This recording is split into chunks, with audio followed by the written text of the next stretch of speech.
All right, folks, it's the WC with an a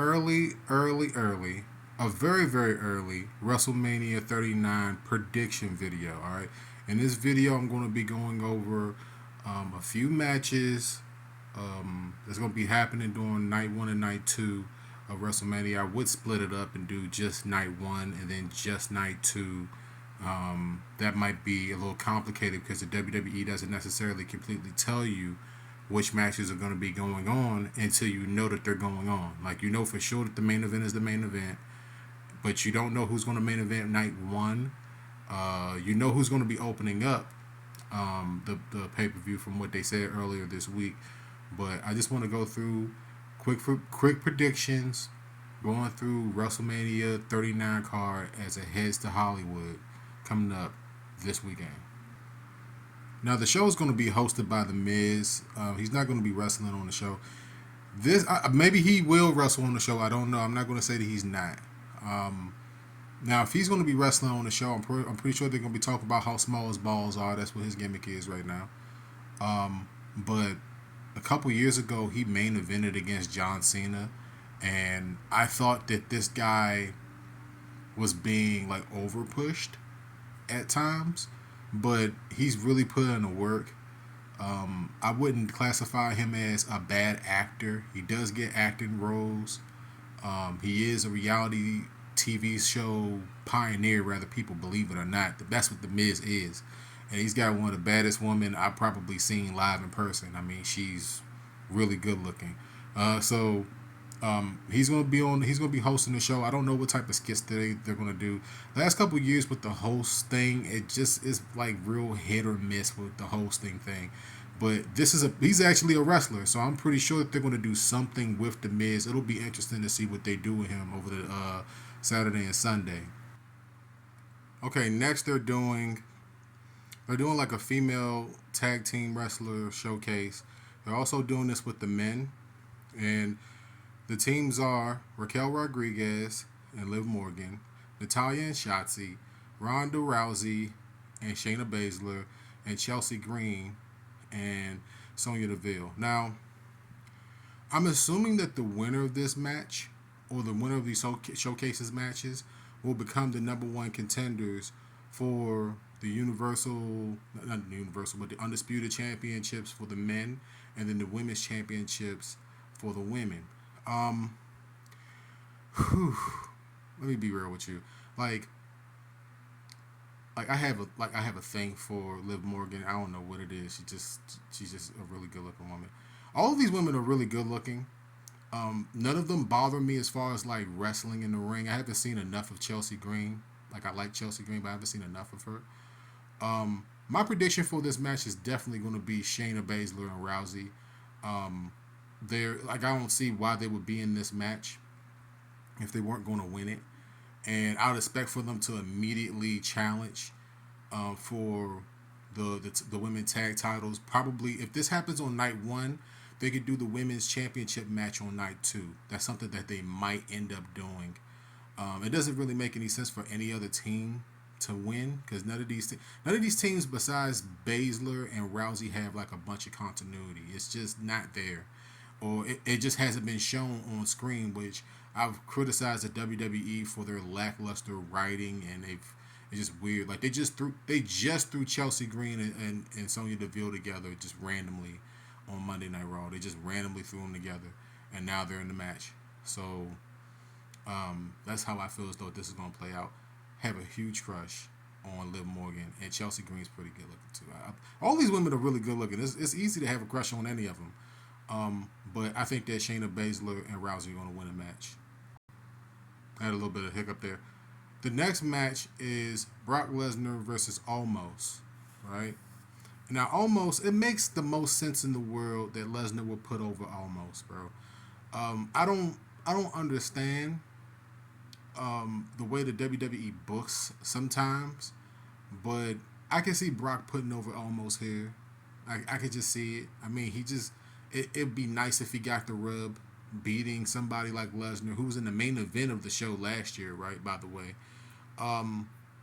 like, Brock beating Omos does nothing for him. When you really sit down and you think about it, like, oh, Brock beat Omos, or he picked up a guy that for sure is 400 pounds and then spin him around the air. Okay, great. All right, you know what I'm saying? Like, we've seen Brock do some amazing things, but almost winning this match does more for him and his career than it does for Brock. But of course, the whole legacy of him beating the Undertaker and ending this streak a couple years ago. I don't know if they're gonna do it. They might get cold feet in doing it. I would love to see them do it. If they like, I would love to see them build up another star. Like, you know what I'm saying? Like, this is a chance for them to build up this guy as a star, and I don't know if they're gonna do it or not. And if they don't do it, it'll feel like they wasted maybe 15 minutes of my time. All right, I don't. But okay, let's say it like this. I think that Omos is going to win the match, right? He should win the match, but it's probably going to be Lesnar. And it does nothing for Lesnar to win or lose this match. He doesn't lose anything losing this match. Matter of fact, he probably does because it's at WrestleMania, right? So it is what it is, but he lost last year to Reigns. So it's like, it doesn't really mean that much as it does before. But Reigns beat The Undertaker, right? I think at some point, right? He beat The Undertaker. So, I mean, it is what it is at this point. But I hate to take so long on this, but it's just like they have an opportunity to do something really great with Almost, and they're probably going to blow it because this is the WWE. All right, now it's time for the men's fatal four-way showcase match. Like I said, I would assume that whoever wins this is going to be the number one contenders for the undisputed championships coming out of WrestleMania.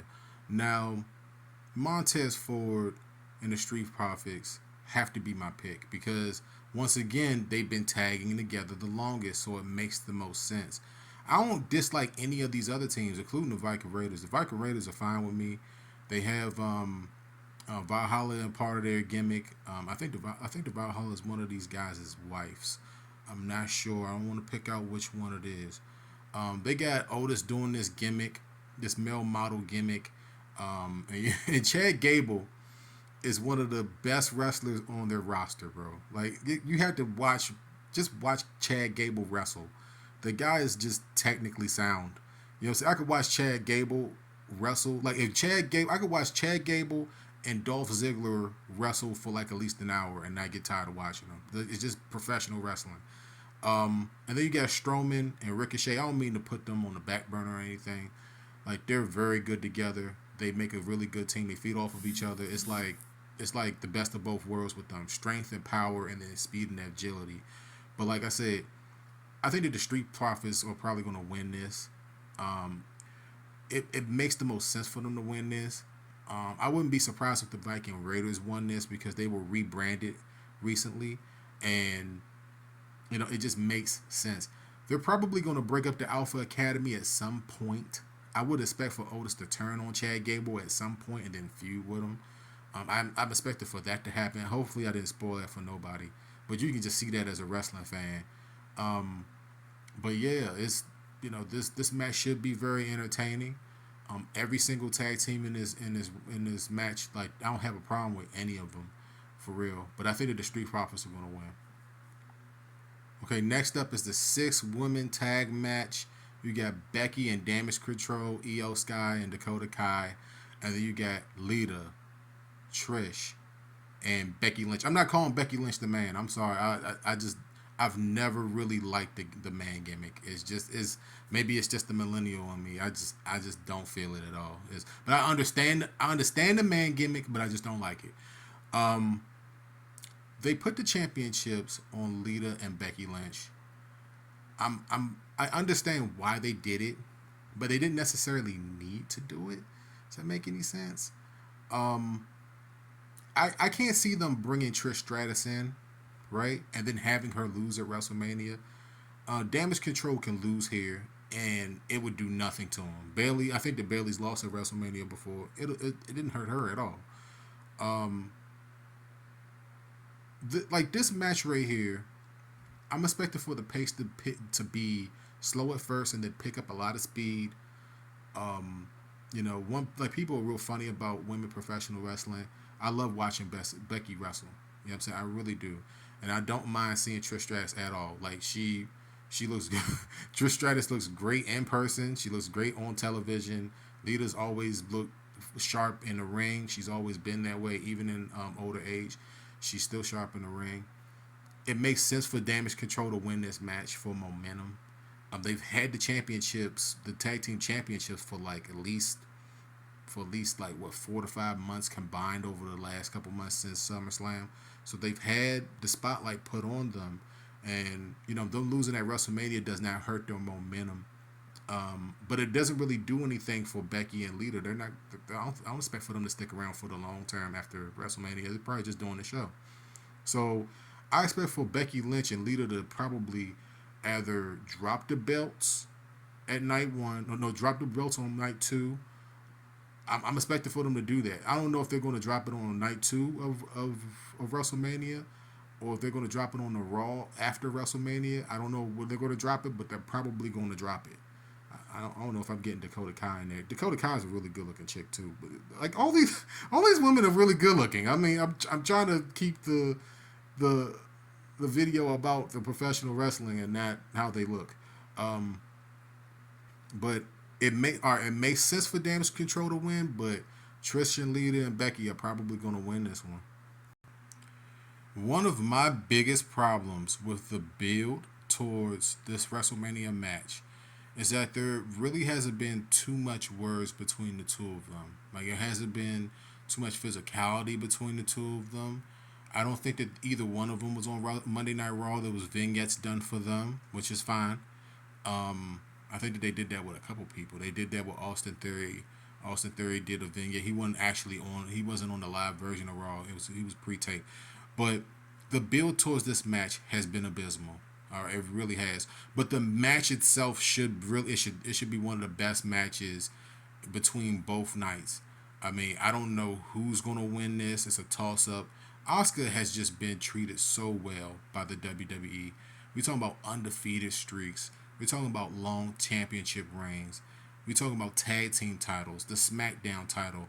Like, there's literally, I think that she won. Didn't she win the Women's Royal Rumble? She won Women's Royal Rumble. She won Money in the Bank. She's damn near like she's done everything that you could do that a woman can do in the WWE. And I don't know when was she. I think it's about a decade that she's been in there. Like, she's been in the WWE right around roughly a decade of Asuka, if I'm not mistaken. Y'all can correct me down in the comments if y'all feel as though it's different.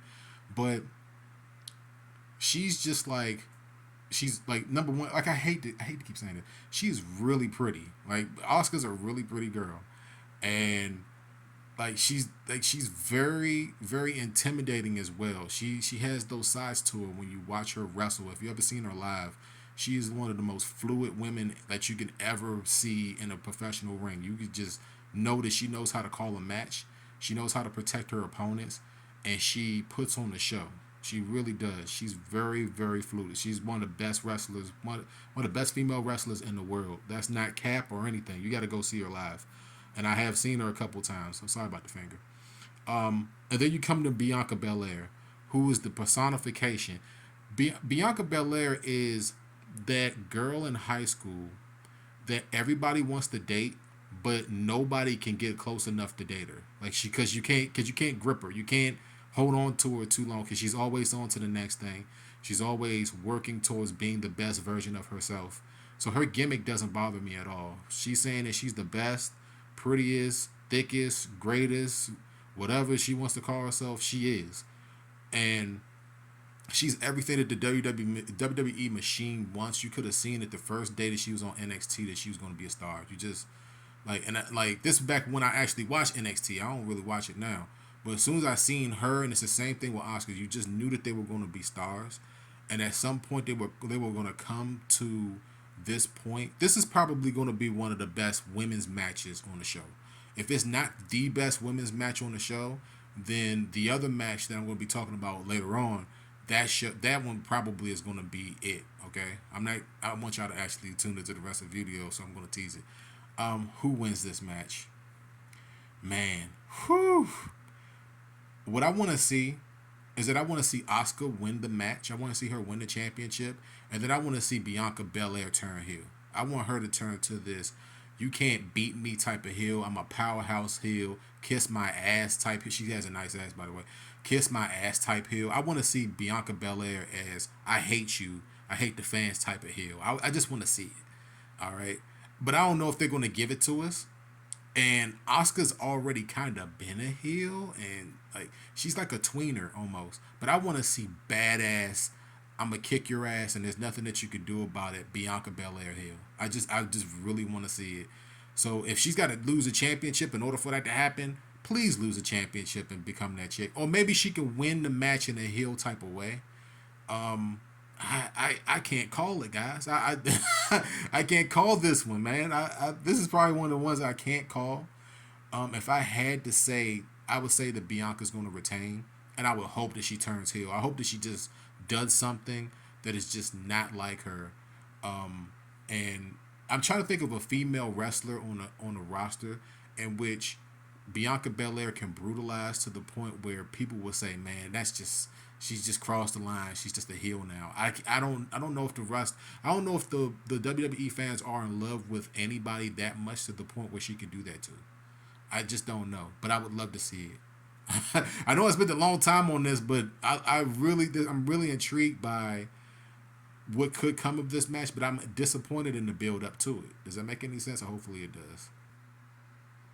Gunther, McIntyre, and Sheamus. Sheamus, I'm going to smack your chest.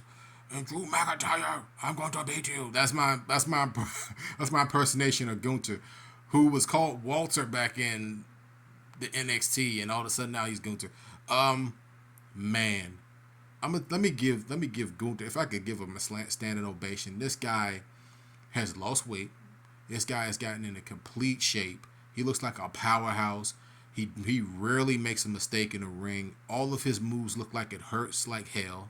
All right, and then you got two of the biggest workhorses in WWE history. With Drew McIntyre has come so fucking far, bro. Oh my god, man. I mean, I thought that he would never wrestle in the WWE ever again. And then he put on the show in Cardiff, and they spotlighted the show around him, and like he's been WWE champion, man. Like if McIntyre won this match, I wouldn't be mad at it. If Gunther retained this championship, I would not be mad at it. These guys are gonna beat the hell out of each other, bro. Like this is a match in which for sure you know that all three of these guys are going to put on a great show. They're going to whoop each other's ass, bro. You can see knife edge. I can see the knife edge chops from a week away. All right, that's my chest hurts watching these three guys on the screen right now. My chest literally hurts watching these guys. And Sheamus has won Money in the Bank. He's won the Royal Rumble. He's been the United States champion. He's been the tag team champion. He's been the world heavyweight champion. He's been the WWE champion. I think he's won. Did I say that he won Money in the Bank? This guy has done everything in the WWE besides win the Intercontinental Championship, and they built the storyline built here is one of the best ones that they've done, because you know that at the end of the day, these guys really don't have to say much to get their programs over because their wrestling does the talking for them, and I'd love to see Sheamus win this match just to complete the journey. And you really don't appreciate guys like Sheamus until you don't see him anymore. And if this guy wins the Intercontinental Championship, I might shed a tear for this guy, bro. You know what I'm saying? To see how hard this guy has worked, how consistent, the C word for Sheamus, consistent that he's been. And if Gunther drops the Intercontinental Championship, whoever wins the Undisputed Championship, he should be the next guy in line. I'm hinting at something in the future of this video, so just kind of stay tuned. I know this video is long, but it's worth it. I would expect for Gunther to retain the championship, but if Sheamus won the championship or McIntyre won the championship, I would not be mad. I'm not going to be mad at all at any outcome in this match at all. I wouldn't be surprised at anything. I just want to see these guys kick each other's ass, bro. That's what I really want to see these dudes whip each other's ass, and I'm going to enjoy watching this match whichever night it comes on WrestleMania. I mentioned like bad storylines leading up to matches. This one is actually intriguing. All right, you had Cena come back a couple of weeks before WrestleMania. He cuts this. This is one of like all right. If you haven't watched this promo that he cut on Austin Theory, it's one of his realest promos that he's probably. I mean, he's cut some real ass promos, but that's one of the most ruthless promos that he's ever cut on somebody. Where it's like he just flat out said to this guy, "Nobody believes you, nobody likes you, and you want this match so bad. This match doesn't do nothing for you, and to be real with you, it really doesn't. This match does nothing for Austin Theory. John Cena, if John Cena wins this championship, which he should not, John Cena should not win this match at all. All right. But if he does win this match, Austin Theory loses because he would have been proven right that nobody believes him. And if he does win this match, he beats somebody that's damn near at the end of their career. So it's like he's not really proving anything. And this is just a bad matchup setup for Austin Theory. They could have put him in there with Montez Ford. I would have really liked to see that, him and Montez Ford, because they were building up some type of rivalry. If you watched the Elimination Chamber, I would have liked to see that. But the Street Profits thing, I already explained that in the video, or what have you. So that's fine. But all in the same, like Austin Theory winning this match does nothing for him. You know what I'm saying? Him losing this match does nothing for him. But he's gonna win this match, and he should win this match. But it does nothing for him. It's for him to win this match or lose this match. It does nothing for him. This is one of those matches in which maybe that's the reason why they booked it that way. It's because they didn't want to hurt Austin Theory at all, right? They wanted him to have a match, but they didn't want to hurt his character at all. And I just don't understand. I'm just baffled. I'm just going to leave it on that at minute number 22. Man, this match right here, everything just kind of lines up to being maybe a classic. This is a chance for Rey Mysterio to put his son over, and I expect for him to do it. Him going into the Hall of Fame a day or so before, it's just kind of like you see a week from tomorrow. This is taken from a few days back or what have you. But like I said, it does nothing for Rey to win this match. More so for the pride of his family. The whole storyline with Dominic Mysterio. I don't know whether this is a shoot. I don't know whether this is a work. That's the best part about it, is I don't know. But I do know that Dominic Mysterio did have some trouble coming up. And the stuff that he's bringing up about Rey, you could believe that Rey had missed some really important times in Dominic's life.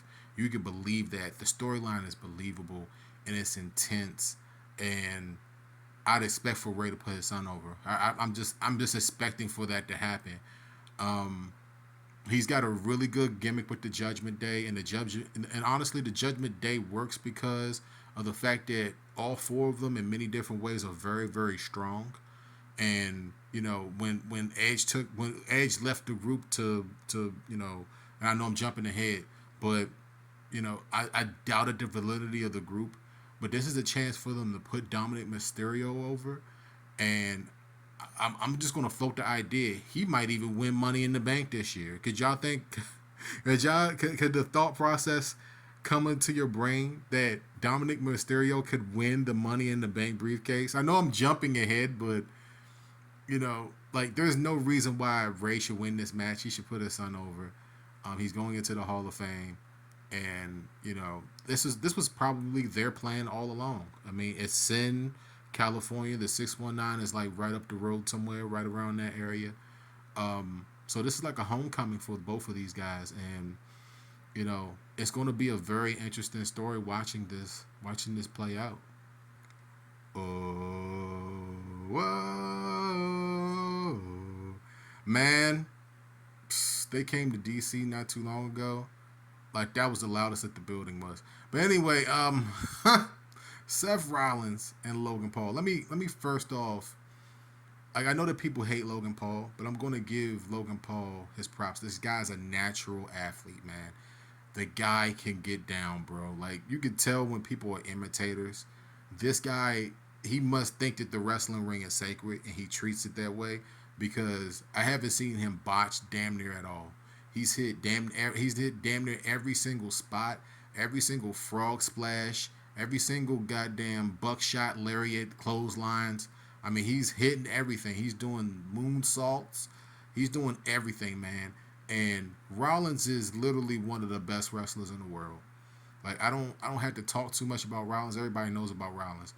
Rollins is like he's damn near like he's hitting like Macho Man Randy Savage stage, man. It's scary watching Rollins, bro. He's hitting those Macho Man levels right now. And I know that some people would say, man, you're just like I saw Macho Man, okay? He's giving me the Macho Man vibes, bro. He's like modern day Macho Man, all right? So you got modern day Macho Man and Seth Rollins. You got a pure athlete, natural athlete, and Logan Paul. This match right here probably gonna steal the show. This probably gonna be one of the matches that people just look back and they'll say, man, remember Rollins versus Paul at WrestleMania 39, and I'm gonna be glued to the screen watching it because these guys are gonna they're gonna try to outclass each other. Rollins is gonna call a great match, and I don't know who's gonna go over. I mean, it doesn't hurt Logan Paul to lose. He lost to Roman Reigns. He can lose to Rollins too, and it not really hurt him at all. Um, but you could probably see this match being ran back at WrestleMania Backlash. You could see this happening again. So if Logan Paul wins, it might be by tights or somebody interfering. Maybe Jake Paul comes down and interferes or something like that, something goofy. Um, and then Rollins loses, and you're just like, oh, they got to run it back now. So I can see them running this back